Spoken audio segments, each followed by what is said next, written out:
ചതിക്കാത്ത ചന്തു എന്ന ചിത്രത്തിലൂടെയാണ് അലക്സ് തൻ്റെ സംഗീത കരിയർ തുടങ്ങിയത്. ആദ്യ സിനിമയിലെ ഗാനങ്ങൾ തന്നെ വലിയ രീതിയിൽ മലയാളികൾ ഏറ്റെടുത്തിരുന്നു. അധികം വൈകാതെ തന്നെ മലയാളത്തിലെ തിരക്കുള്ള സംഗീത സംവിധായകനാകുവാൻ അദ്ദേഹത്തിന് സാധിച്ചു. ഈ വർഷം പുറത്തിറങ്ങിയ ആലപ്പുഴ ജിംഖാനയിൽ അദ്ദേഹം ഒരു ചെറിയ വേഷം കൈകാര്യം ചെയ്തിട്ടുണ്ട്. പുതിയ ഗായകർക്ക് കൂടുതൽ അവസരം കൊടുത്ത സംഗീത സംവിധായകനാണല്ലോ താങ്കൾ എന്ന ചോദ്യത്തോട് പ്രതികരിക്കുകയാണ് ഇപ്പോൾ അലക്സ് പോൾ.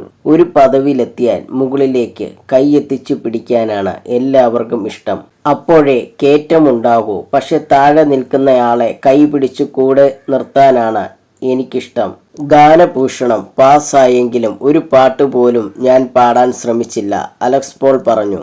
ഓരോ പാട്ടും കമ്പോസ് ചെയ്യുമ്പോഴും അതിന് ചേരുന്ന ഗായകന്റെ ശബ്ദം മനസ്സിൽ വരുമെന്നും എന്നാൽ ക്ലാസ്മേറ്റിലെ എൻ്റെ കൽബിനു വേണ്ടി അങ്ങനെയൊന്നും മനസ്സിൽ വന്നില്ലെന്നും അദ്ദേഹം പറയുന്നുണ്ട്. ഒരു ദിവസം കുളിച്ച് തല തോർത്തിക്കൊണ്ടിരിക്കെയാണ് വിനീത് ശ്രീനിവാസന്റെ മുഖം മനസ്സിലെത്തിയത്. അതേസമയം സംവിധായകൻ ലാൽ ജോസിന്റെ ഫോൺ ആ പാട്ടിന് വിനീത് ചേരില്ലേ? അങ്ങനെ ദൈവികമായ ഇടപെടൽ ജീവിതത്തിൽ എന്നുമുണ്ട്, അലക്സ് പോൾ പറഞ്ഞു. യുവാക്കളിടയിൽ വലിയ ഓളം സൃഷ്ടിച്ച ഗാനമായിരുന്നു വിനീത് ശ്രീനിവാസൻ ആലപിച്ച എൻ്റെ കൽബിലെ എന്ന് തുടങ്ങുന്ന ഗാനം. വയലാർ ശരത് വർമ്മയുടെ വരികൾക്ക് അലക്സ് പോളിന്റെ സംഗീതം മാറ്റുകൂട്ടി. വിനീതിന്റെ സിംഗിങ് കരിയറിലെ മികച്ച ഗാനമായി ഈ പാട്ടിനെ കണക്കാക്കാം.